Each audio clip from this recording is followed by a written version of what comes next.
Good morning mga lods. Sa mga baguhang vlogger dyan, tiyaga lang muna tayo. Kasi ganyan talaga ang panahon. Minsan sasabay, minsan hindi. Tsaka huwag nyo yung isipin yung mga baser dyan. Kasi pag hinaan ka ng loob, wala. Talo ka talaga.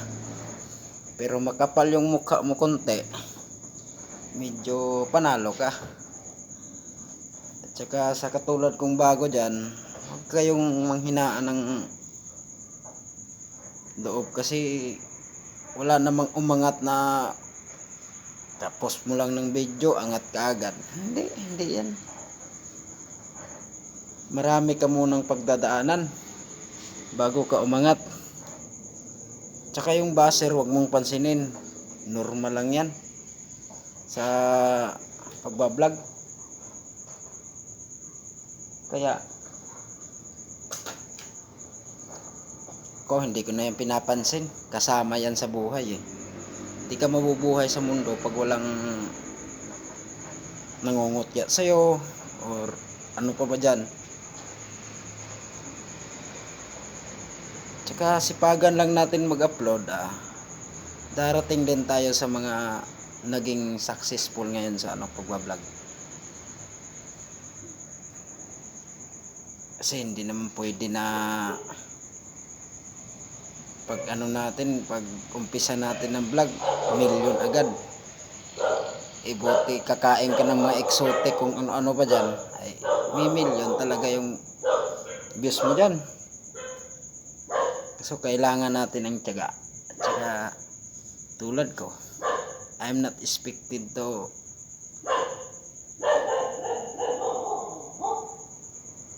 the interest of vlogger. Yun. Tapos ko bago lang, ilang, di pa ako nag-isang buwan siguro nag-umpisa. Mga ko lang siguro, mga 2 weeks or 3 weeks. Naisipan ko lang na baka sakali lang, baka pala rin tayo dito. Tsaka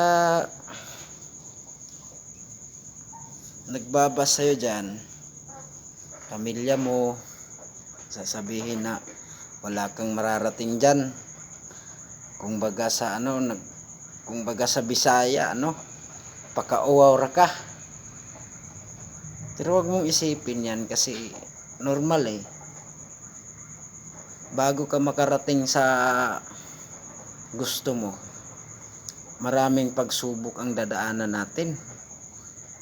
Kasi halimbawa is gusto mo makatapos ng pag-aaral,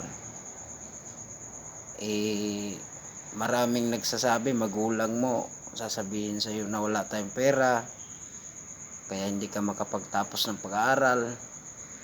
Pero hindi hadlang yan eh. Ganun lang din yan. Nagbablog ka, marami din hadlang sa iyo. Sasabihin na hindi mo yan mararating kasi yan, hanggang dyan ka lang. Pero hindi nila alam yung nasa isip mo, maging agresibo ka kasi kinukutya ka eh. Tingnan mo ako, hindi ko in-expect na makapagtapos sa pag-aaral ng high school lang naman. Bago ako pumasok bilang security year 2017, wala akong diploma nun. Tapos nagkaroon ako ng asawa 2018. Umuwi ako ng probinsya, umuwi ako ng probinsya 2019. Huminto ako sa pagsisecurity. Nag-focus na lang dun sa pagtatrabaho kung ano-ano. At saka yung dun ko na realize na hindi habang buhay is yung trabaho na lang natin is construction or nagtatanim ng palay. Gusto natin makatikim rin ng trabaho na medyo maluwag-luwag. Tsaka naisipan ko rin, kasi mura lang yung sahod ng construction dito. Maganda dito sa Maynila kasi malaki-laki. Doon 300, pagod ka na. Dito 500 plus. PTX lang yung trabaho. Doon pagura na talaga Naisipan ko, kahit may anak na kami ng misis ko, habang nagtatrabaho, nag-aaral, inisip ko yun nag-take ako ng ALS, sa awa ng Diyos nakapasa, tapos continue ng 11 to 12. Ilan na yung anak namin ngayon? 2, bago ako nakatapos mag-aaral ng grade 12. Ilang taon ako nun? 28 bago nakatapos. Biruin nyo hindi naman hadlang sa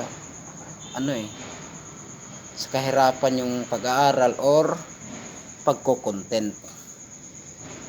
Ganun lang yon, same lang din yan nagko-content ka, parang nag-aaral ka lang din.